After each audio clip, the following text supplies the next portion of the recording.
Hello everyone, welcome back to the channel. So ये part 4 है GK through PYQ series का। And part 4 से हम पॉलिटी स्टार्ट कर रहे हैं। एंड पॉलिटी में आज का टॉपिक है constitution and sources of constitution.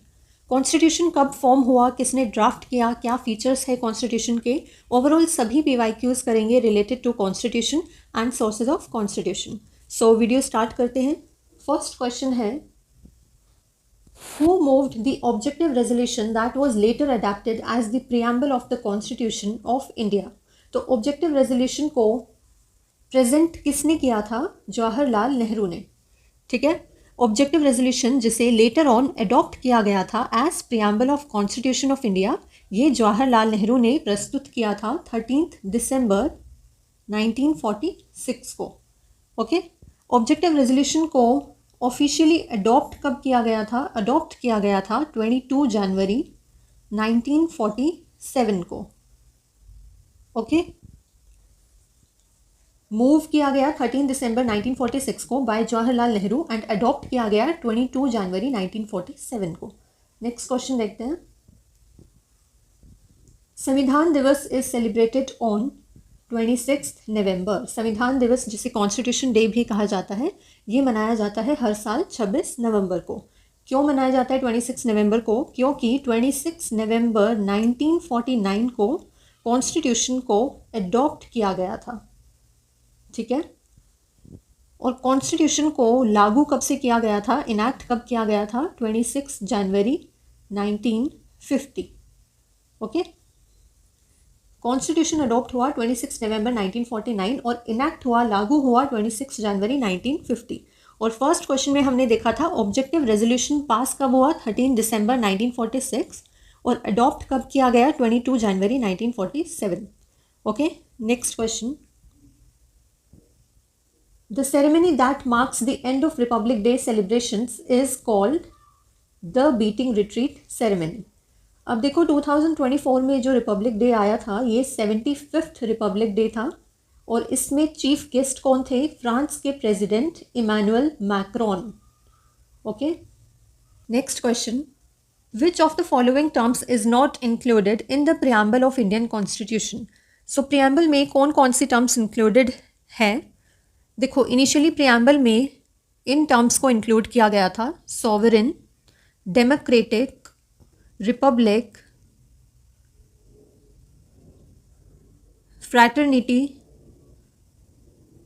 Justice, equality and liberty.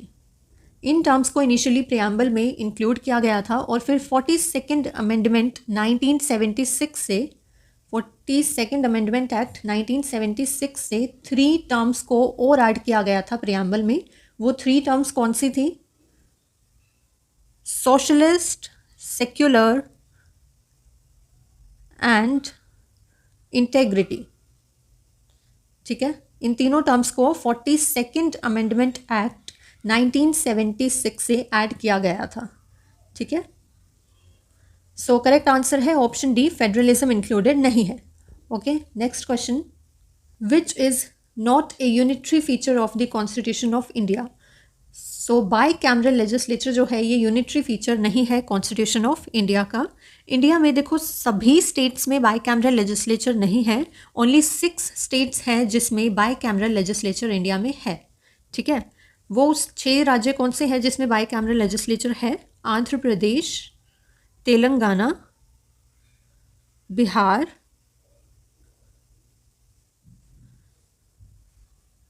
Karnataka, Maharashtra and Uttar Pradesh.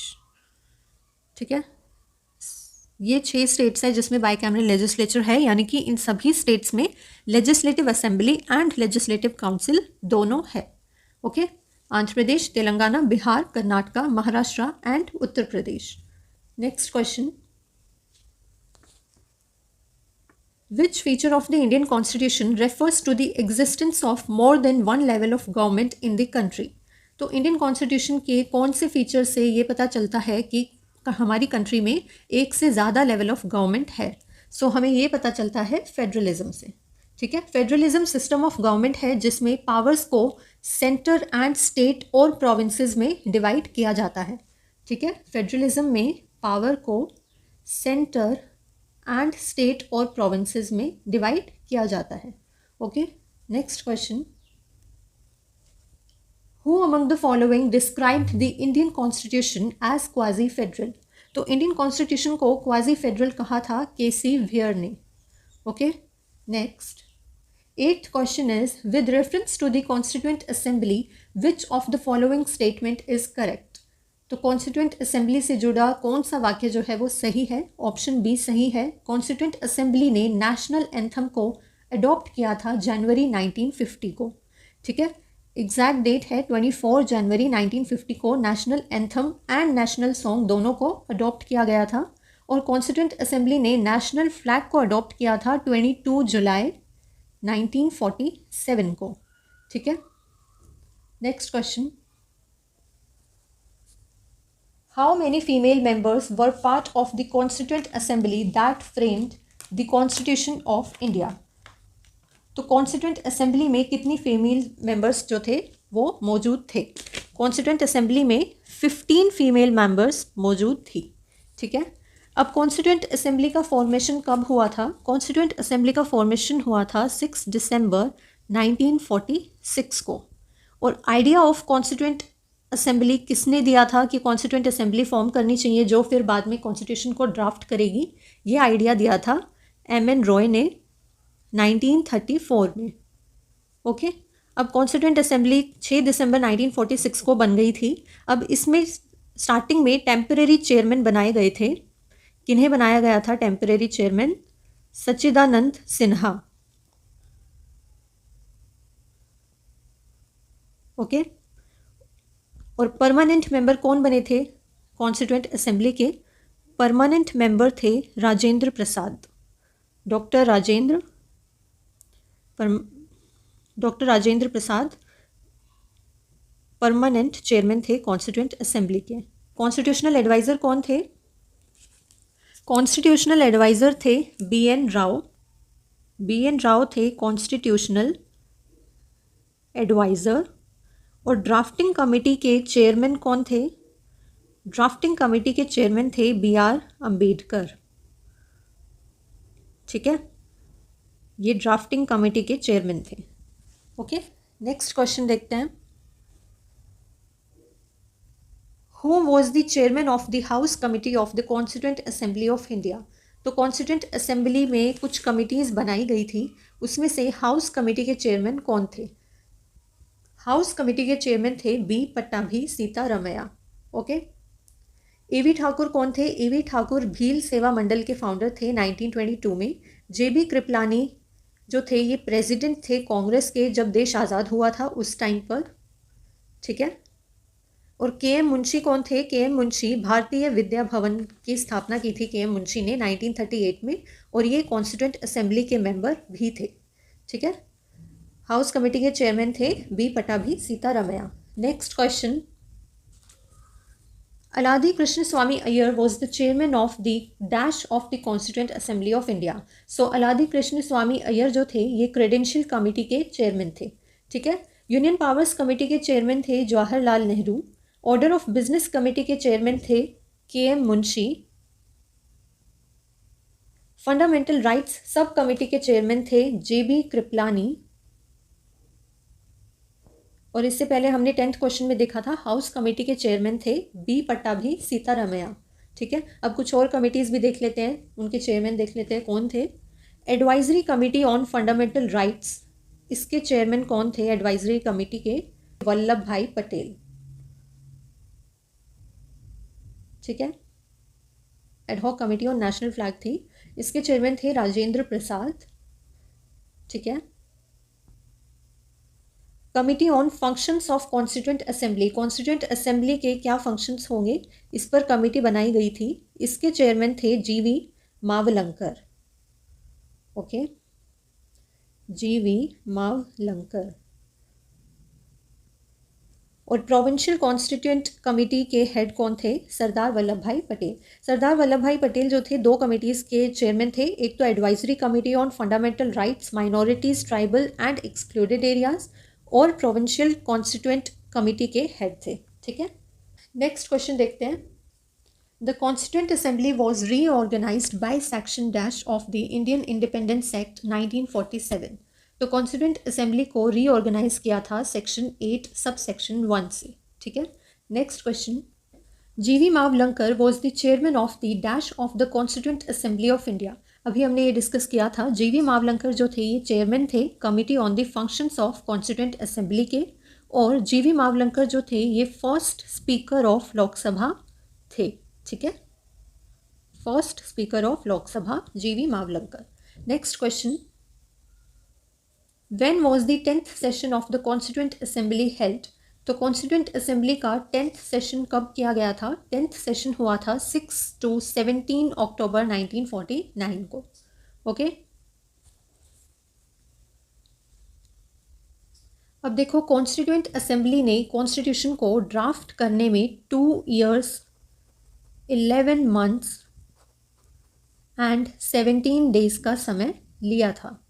ठीक है. और इसी दौरान 11 सेशंस जो थे टोटल हुए थे. ठीक है. अब वो 11 सेशंस देख लेते हैं कौन सा सेशन कब हुआ. फर्स्ट सेशन हुआ 9 to 23 दिसंबर 1946 को. सेकेंड सेशन हुआ 20 to 25 जनवरी 1947 को. थर्ड सेशन 28 अप्रैल to 2 मई 1947. फोर्थ सेशन 14 to 31 जुलाई 1947.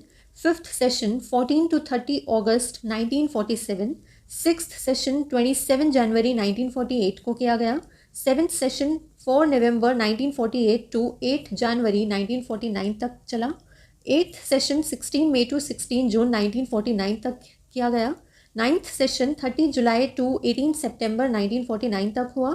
10th सेशन 6 to 17 अक्टूबर 1949 को किया गया. और 11th सेशन 14 to 26 नवंबर 1949 को हुआ. ठीक है. सी 1946 में एक ही सेशन हुआ फर्स्ट सेशन. 1947 में 4 सेशन हुए second third fourth and fifth. 1948 में भी एक सेशन हुआ सिक्स्थ सेशन. और 1949 में 5 सेशन हुए 7th 8th 9th 10th and 11th. ठीक है. नेक्स्ट क्वेश्चन देखते हैं. Who among the following became a part of the constituent assembly from Madras constituency in 1946. तो मद्रास कॉन्स्टिट्यूएंसी से कौन जो है कॉन्स्टिट्यूंट असेंबली के पार्ट बने थे. अमू स्वामीनाथन पार्ट बने थे मद्रास कॉन्स्टिट्यूएंसी से कॉन्स्टिट्यूंट असेंबली के. और अमू स्वामीनाथन जो थे ये क्विट इंडिया मूवमेंट 1942 में भी शामिल थे. ठीक है. कॉन्स्टिट्यूंट असेंबली के प्रेसिडेंट कौन थे. Permanent president Rajendra Prasad. और वाइस प्रेसिडेंट कौन थे कॉन्स्टिट्यूंट असेंबली के. हरेंद्र कुमार मुखर्जी. ठीक है. प्रेसिडेंट तो याद रहता है doctor Rajendra Prasad. Vice president भी याद रखना है हरेंद्र कुमार मुखर्जी. नेक्स्ट क्वेश्चन देखते हैं. The drafting committee of the constituent assembly consisted of dash members. तो ड्राफ्टिंग कमिटी में कॉन्स्टिट्यूंट असेंबली के कितने मेंबर्स थे. 7. ठीक है. अब ड्राफ्टिंग कमेटी के चेयरमैन कौन थे. पहले तो चेयरमैन थे BR अंबेडकर. ठीक है. अब 7 मेंबर्स कौन थे ड्राफ्टिंग कमेटी के. अलादी कृष्ण स्वामी अय्यर, N गोपाल स्वामी,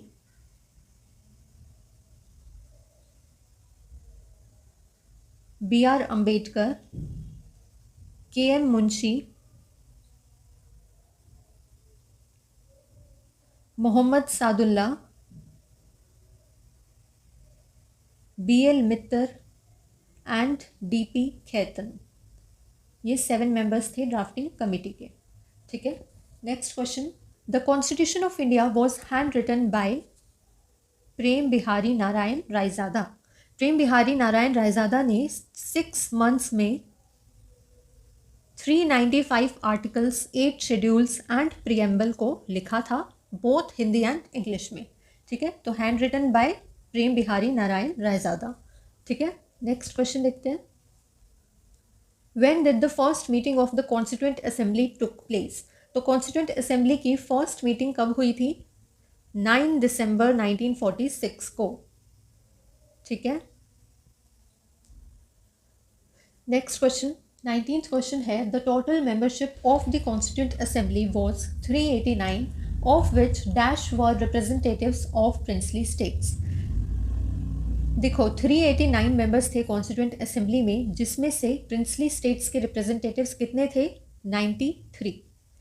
अब ये जो 389 मेंबर्स थे इनका डिवीजन कुछ ऐसे था कि 292 जो थे रिप्रेजेंटेटिव्स ऑफ प्रोविंस थे, 93 members represented princely states and 4 members were from the chief commissioner provinces of Delhi, Ajmer, Merwara, Coorg and British Balochistan. ठीक है,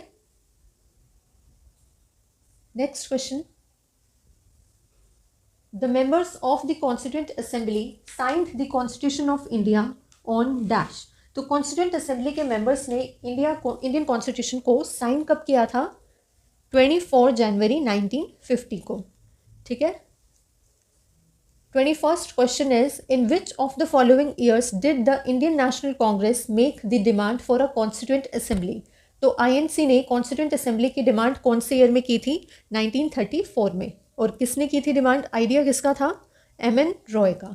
ठीक है, next question is in 1946 who among the following was made the interim president of the Indian constituent assembly. तो 1946 में interim president किसे बनाया गया था कॉन्स्टिट्यूएंट असेंबली का? सच्चिदानंद सिन्हा को। ठीक है, और राजेंद्र प्रसाद जो थे, डॉक्टर राजेंद्र प्रसाद, ये परमानेंट प्रेसिडेंट कब बने थे कॉन्स्टिट्यूएंट असेंबली के? 11 दिसंबर 1946 को। ठीक है, नेक्स्ट क्वेश्चन देखते हैं। Who described the preamble of Indian constitution as the political horoscope of the Indian constitution.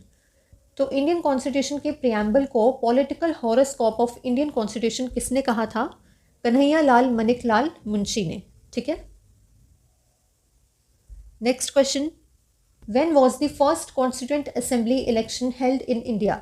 So first constituent assembly election कब हुए थे इंडिया में? 1946 में। ठीक है, 25th क्वेश्चन है in which year did Motilal Nehru and 8 other Congress leaders draft a constitution for India. तो मोतीलाल नेहरू और 8 अदर कांग्रेस लीडर्स ने कॉन्स्टिट्यूशन ऑफ इंडिया को ड्राफ्ट कौन से ईयर में किया था? 1928 में। ठीक है, next question. Who was appointed as assemblies constitutional adviser in 1946 during the framing of Indian constitution. तो कॉन्स्टिट्यूशनल एडवाइजर किन्हें बनाया गया था 1946 में? BN राव को। ठीक है, next question. When did the Constituent Assembly adopt the Constitution of India? तो Constituent Assembly ने इंडियन कॉन्स्टिट्यूशन को अडॉप्ट कब किया था? 26 नवंबर 1949 को। और इनेक्ट कब किया था? 26 जनवरी 1950 को। ठीक है,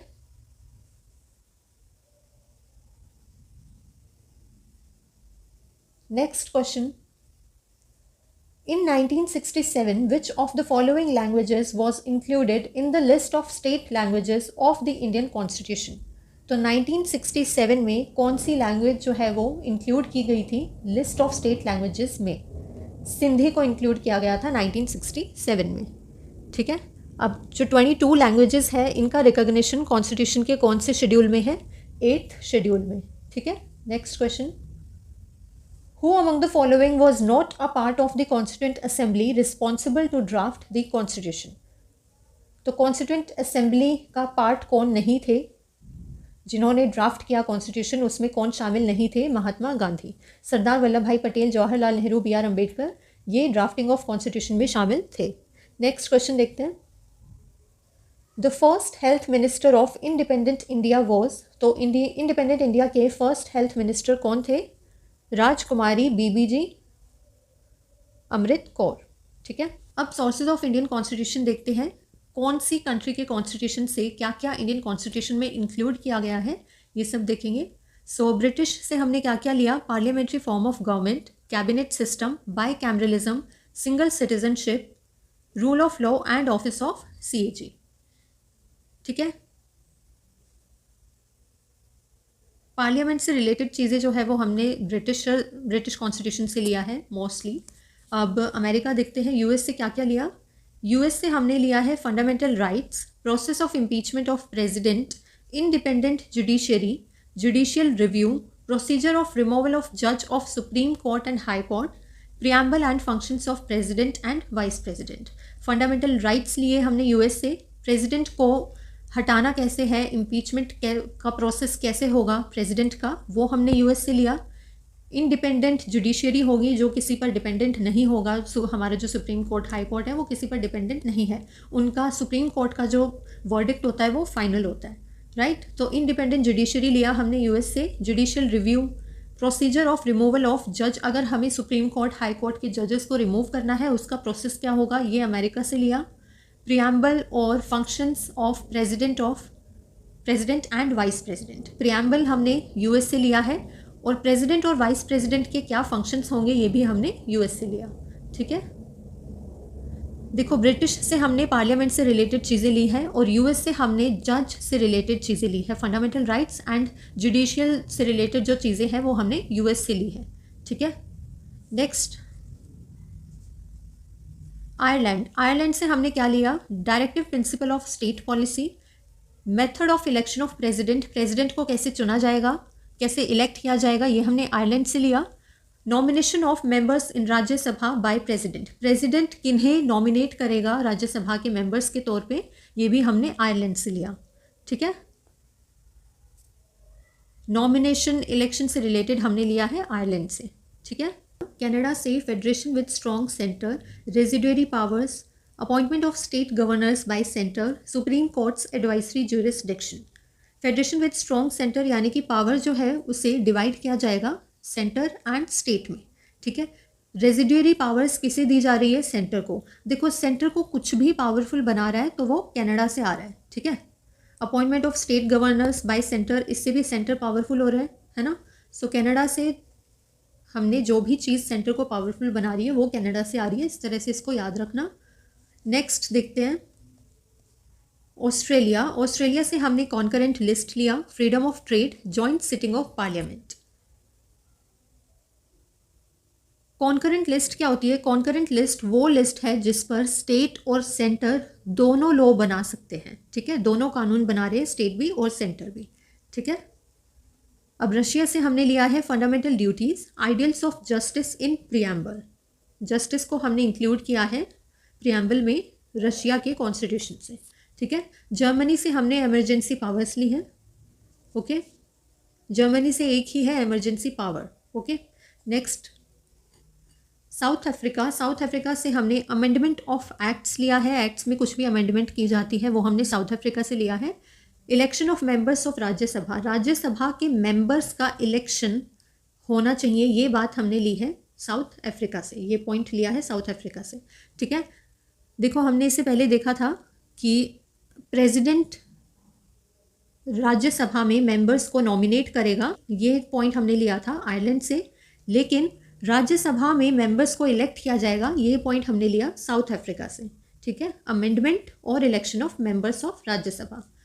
जापान से हमने प्रोसीजर इस्टेब्लिश्ड बाय लॉ, इस पॉइंट को लिया है।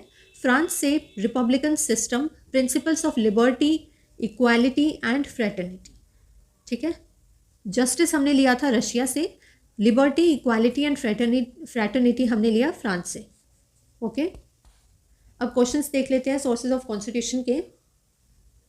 विच feature of the Indian constitution has been taken from the constitution of Japan, तो इंडियन कॉन्स्टिट्यूशन के कौन सा फीचर जो है वो कॉन्स्टिट्यूशन ऑफ जापान से लिया गया है। Option A, procedure established by law, ठीक है। इम्पीचमेंट ऑफ प्रेसिडेंट एंड जजेस ऑफ सुप्रीम कोर्ट, ये हमने कहाँ से लिया है, देखो जुडिशियल से रिलेटेड आ गया ना, और इम्पीचमेंट आ गया, ये हमने लिया यूएस से, right. Amendment of constitution, amendment हमने लिया है साउथ अफ्रीका से, ठीक है। नेक्स्ट क्वेश्चन देखते हैं। The idea of rule of law was adopted from the constitution of which of the following countries, तो रूल ऑफ लॉ का आइडिया हमने कौन सी कंट्री से लिया है। Correct answer is option C, UK, ठीक है। नेक्स्ट क्वेश्चन देखते हैं। The directive principle of state policy in the constitution of India were borrowed from the dash constitution, तो डीपीएसपी हमने कहाँ से लिया है, आयरिश कॉन्स्टिट्यूशन से, आयरलैंड से। Next question, which of the following features of the Indian constitution was taken from the Soviet socialist Republic, तो Russia से कौन सा फीचर लिया गया है इंडियन कॉन्स्टिट्यूशन में, 5 ईयर प्लान्स। फंडामेंटल राइट्स कहाँ से लिए? यूएस कॉन्स्टिट्यूशन से। प्रियम्बल भी यूएस कॉन्स्टिट्यूशन से लिया गया। कॉन्करेंट लिस्ट कौन से कॉन्स्टिट्यूशन से इंक्लूड की गई? ऑस्ट्रेलिया। ठीक है। Next question, financial emergency provisions of Indian constitution have been borrowed from dash. तो फाइनेंशियल इमरजेंसी प्रोविजंस हमने लिया है जर्मन कॉन्स्टिट्यूशन से। जर्मनी से हमने इमरजेंसी पावर्स लिए, है ना। तो फाइनेंशियल इमरजेंसी कहाँ से लिया? German constitution. Next question, the idea of residual powers in Indian constitution has been taken from the constitution of dash. तो रेजिडुअली पावर्स टू सेंटर दी गई थी, और ये कौन सी कंट्री से रेजिडुअल पावर्स जो है वो ली गई है? देखो, कोई भी चीज़ जो सेंटर को पावरफुल बना रही है वो हमने किससे ली थी? कनाडा से। ठीक है। So correct answer is option B, Canada. So that's it for the video, and thank you for watching, and please do like, share and subscribe the channel. Thank you.